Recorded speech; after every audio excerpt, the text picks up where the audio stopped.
Hi, this is Jenny from Bending Road. I am so glad you could join me today as we make this journey of life together. No matter where you go in life, two things are for certain. You will eventually come to a bend in the road, and God will always see you through. Thanks for joining me today. Hi, this is Jenny. Welcome back to my channel. I'm glad you're here with me again this week. I can't believe it is October already. You know, sometimes when you think about the seasons just rolling through and the months and the days just keep going, and sometimes you feel like you're on this like hamster wheel, right? I was with a group of ladies today, and we were talking about that hamster wheel. We were talking about that ever pulling, everybody's pulling something and wanting this and wanting that, and you get a little overwhelmed, don't you? If we're honest, we can admit that we get overwhelmed sometimes. It's when we're not being honest, either with ourselves or somebody else, that we get ourselves into trouble. I was thinking today about the scripture from Matthew where Jesus is praying in the garden and he asks his disciples to pray, right? And you remember what happens? They fall asleep.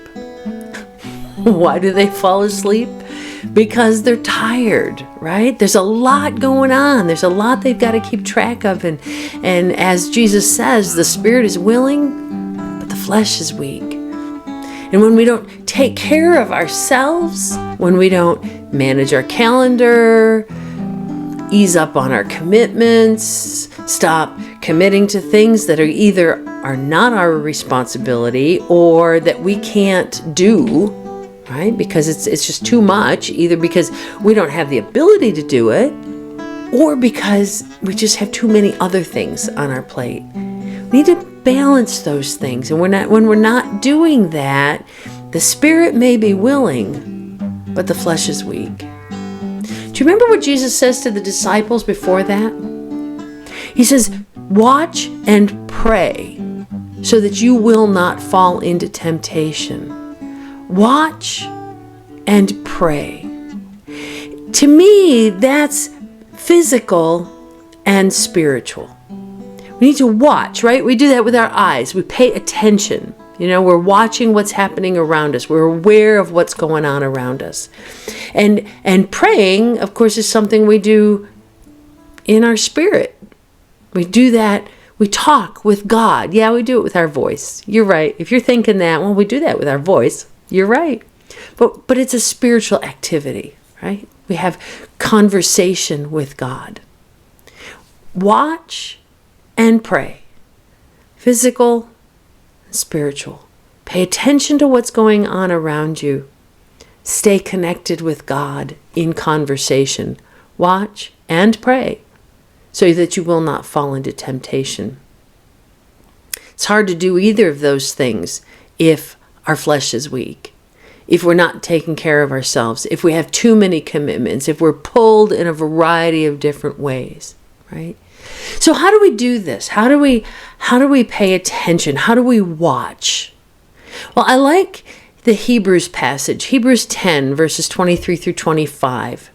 It says, "Let us hold unswervingly to the hope we profess, for he who promised is faithful. And let us consider how we might spur one another on toward love and good deeds, and not give up meeting together as some are in the habit of doing, but encouraging one another, and all the more as you see the day approaching." That spurring one another on, holding on to the hope, considering our love and good deeds, all of this meeting together, encouraging one another. We do that together. We help each other watch and pray. I was asked by our district superintendent, as we're always asked each year, do you have an accountability group? Do you have somebody that you can be really honest with and say, you know what, I'm not holding it together right now, or it's going really well, but I have these concerns, or I'm upset about something, whatever it is, right? Do you have an accountability partner? And so often I have either answered, no, I don't, or I've answered in some vague way like, oh yeah, I have somebody that, I have people I can talk to. Well, that may be that we have somebody to talk to. It may be that we have somebody that we can have some honesty with. But I think that idea of watching and praying, the idea of making sure that we have somebody who can hold us accountable, who can help us hold unswervingly to the hope, someone who can encourage us and spur us on to love and good deeds, is all connected with not giving up meeting together or trying to do it on our own. Do you ever try to do this life all on your own? It's hard, isn't it? It is hard. We need one another. And even you being here with me today, you encourage me. As I see that people have watched the video, I'm encouraged. I know that I am not alone. And I hope I am encouraging you. And if you put a comment in the description, in the comment section of the video, you might encourage somebody else to say, hey, I'm here with you. I don't even know you, but I'm praying for you. Or would you pray for me about something else? All of that is important. All of that is important in being connected to one another, to encourage one another, so that we can watch and pray. Somebody to keep us accountable to watching and praying. And why do we watch and pray? So that we don't fall into temptation. Our world pulls us in a variety of ways, but Jesus called us to watch and pray. And I think the only way that we can really do that successfully is in community, in partnership, with accountability. Now, you may be listening today and you may be thinking, she's kind of all over the place. I feel that way. And I think one of the reasons is because I have a lot pulling at me right now. I'm talking about this because I'm living it, because I know what it's like. And today, for the first time, I joined an accountability group. We formed an accountability group. It wasn't one that was previously set, with 5 women. There were 4 of us on the call today. There's 5 of us involved. And to be able to say, I understand. I hear you. I see you. I understand what you're going through. Let me support you as you watch and pray so you don't fall into temptation. Watch and pray.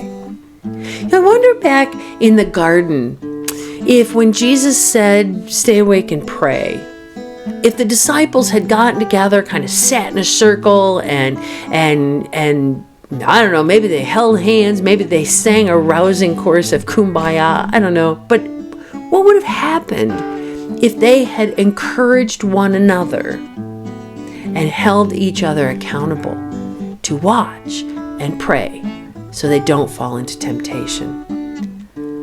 What would the gospel have looked like? How would it have been different if they had stayed awake and watched and pray?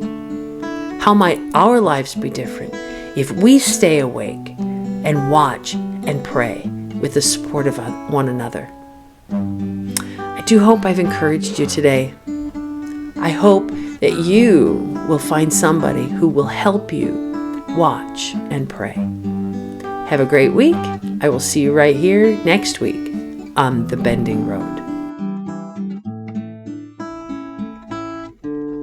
If you're watching on YouTube and if you have been encouraged by this message, I would love it if you would hit that thumbs up button. You can also click the subscribe button so that you will know when I upload my next video. In this way, we work together to encourage each other as we travel life together and navigate the bends in our road.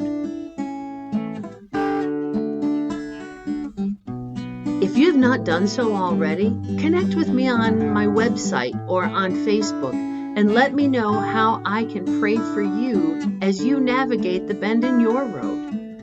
I hope you have been encouraged today, and I pray that when you see the bend in your road, you will not be afraid, but will take the hand of God and keep walking. You are not alone. See you next time.